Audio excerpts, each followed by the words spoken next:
Hola amigos, bienvenidos a tu podcast Congruencias e Incongruencias en la Vida. Y por cierto, hoy estoy en mi 8º día de ayuno, buscando una mejoría de la salud y sincronizarme espiritualmente más con el universo. Hoy vamos a hablar de una serie de tips muy importantes para todas esas personas que quieren montar un negocio.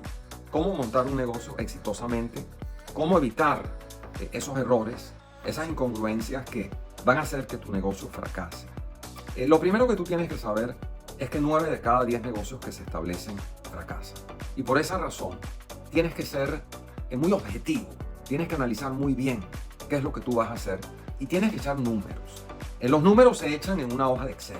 Por lo tanto, el que monta un negocio sin una hoja de cálculo, por lo general fracasa. La hoja de cálculo te va a dar a ti la visión de, en primer lugar, de si el negocio es viable, si tiene una probabilidad de tener éxito o no. Antes de hacer la hoja de cálculo, tienes que definir cuál es el producto que tú quieres vender. Hay productos que ya están inventados, que pudieran ser lo que tú deseas comercializar en tu negocio.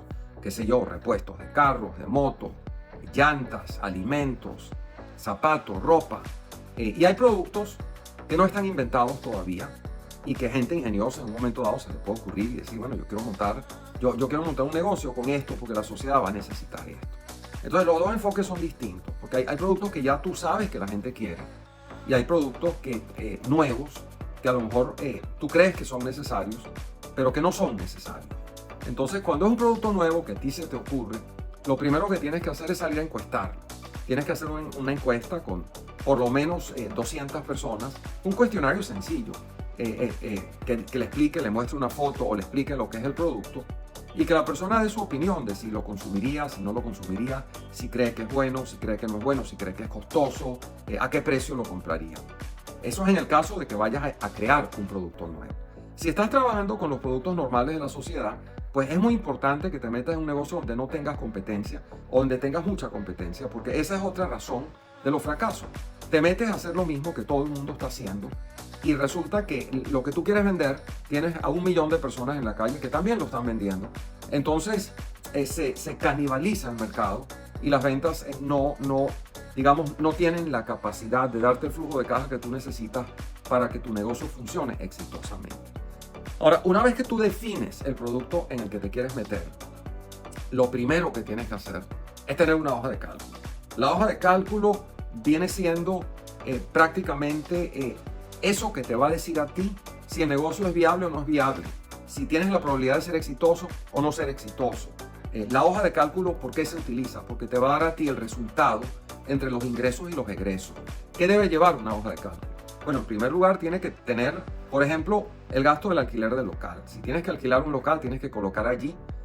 Usualmente son 3 meses de alquiler, a veces hay que dar una fianza. Tienes que colocar, si tú estimas que el negocio va a empezar a ser beneficioso al cabo de 6 meses, tienes que colocar una inversión de 6 meses de alquiler. Tienes que colocar el costo de luz, de agua, de internet y de empleados por un periodo de 6 meses. Muy importante el marketing, el mercadeo, el costo del mercadeo, no se te puede olvidar, porque vas a tener un costo de mercadeo y ese también debieras calcularlo por unos 6 meses. Vas a necesitar también un inventario. Usualmente se recomendaría un inventario de 3 meses, no de 6 meses, siempre y cuando tu proveedor te pueda suplir el resto del inventario que vas a necesitar a tiempo. Pero digamos que vas a colocar allí una inversión de aproximadamente 3 meses. Luego, claro, porque los otros 3 meses de inventario, si vendes los primeros 3 meses, los vas a poder reponer con la venta usualmente de los primeros 3 meses. Por esa razón te estoy hablando de unos 3 meses. Luego tienes una parte que es bien importante y es que toda hoja de Excel tiene que llevar el costo de reposición de inventario. Si tú estás vendiendo zapatos y los vendes, por ejemplo, en $100, bueno, tienes que poner tu costo de reposición. A lo mejor son $50 el costo que a ti te cuesta comprar un zapato para luego venderlo en 100. Pero cuando tú sacas un zapato por $100, tienes que reponerlo con $50. Entonces ahí tendrías en la hoja de Excel la venta, que significa $100 ingresaron en caso de que hayas vendido un zapato, y una salida de $50. Eso tiene que estar reflejado en tu hoja de cálculo. Otro aspecto importantísimo que no te debes olvidar y es un aspecto que mucha gente se olvida cuando arranca el negocio. Y es que hay una gran cantidad de costos asociados, como por ejemplo, a fin de año vas a tener que pagar impuestos. Impuestos al Estado, y vas a tener que pagar los impuestos del municipio. Entonces son dos partidas de impuestos diferentes que tienes que tener calculados en tu hoja de Excel, y que yo lo que sugiero es que dividas eso por 12 y lo pongas como un gasto mensual. Porque aunque tú no notes ese pago mensualmente, lo notes al fin de año, tienes que tener esa reserva de dinero allí y tienes que considerarlo un gasto. El gobierno, lamentablemente, es tu socio, te guste o no te guste. En la mayor parte de los países, el gobierno es el socio tuyo entre un 30 y un 50%. Es decir, el 30 o 50% de la ganancia. Es terrible, ¿verdad? Porque el gobierno no corre ningún riesgo y es socio tuyo. Si tú ganas, él gana. Y si tú pierdes, él no pierde. Él no pierde. Es decir, que el gobierno siempre gana. O sea, eso es lo terrible de los impuestos, pero es la realidad de la sociedad donde vivimos, y tienes que estar muy claro en eso cuando estás montando un negocio. Porque como te he venido explicando, hay muchas trampas en este universo, y también la hay en el mundo de los negocios. Otro aspecto, bueno, cuando haces tu tabla de Excel es importantísimo que tú simules. Simular es como que tú proyectes cuál es el momento en que tú vas a llegar al punto cero. Eso se llama el punto de equilibrio. El punto de equilibrio es el punto donde no ganas ni pierdes nada. Es el punto donde tus ingresos son iguales a tus egresos. Ese es el punto en el cual lo ideal sería llegar cuanto antes para superarlo y después empezar a tener ciertos profits, ciertos beneficios que cubran las necesidades tuyas. Entonces, normalmente el punto de equilibrio se debe lograr entre los 3 y 6 meses. Si el punto de equilibrio, si el punto cero, no se logra entre los 3 y 6 meses, estás en problemas. Cuando hablamos de grandes consorcios, de grandes compañías, proyectos de construcción, de petróleo, de electricidad, es diferente. Allí el punto de equilibrio se puede lograr entre 3 y 5 años. Pero si estamos hablando de un negocio pequeño, de un startup, de algo que tú estás comenzando a hacer, lo ideal sería que el punto de equilibrio se logre a los 3 meses. Claro, si es un startup que tiene que ver con la industria, con el internet, con alta tecnología, puede ser que te tardes 1 o 2 años. Pero si estás vendiendo bienes de consumo como alimentos, zapatos, ropa, etcétera, y no has logrado eso a los 6 meses, estás en problemas. O escogiste un mal local, o tienes un producto que es demasiado competido, o tienes un problema con tu campaña de mercadeo. Es decir, no estás diseminando bien, no estás mandando el mensaje de tu producto apropiadamente. Una vez que tú llegas a tu punto de equilibrio, pues tienes que ver el tiempo que te vas a tardar en lograr un beneficio. Y esto es bien importante, que sea bien superior al salario que tú pudieras ganar como empleado.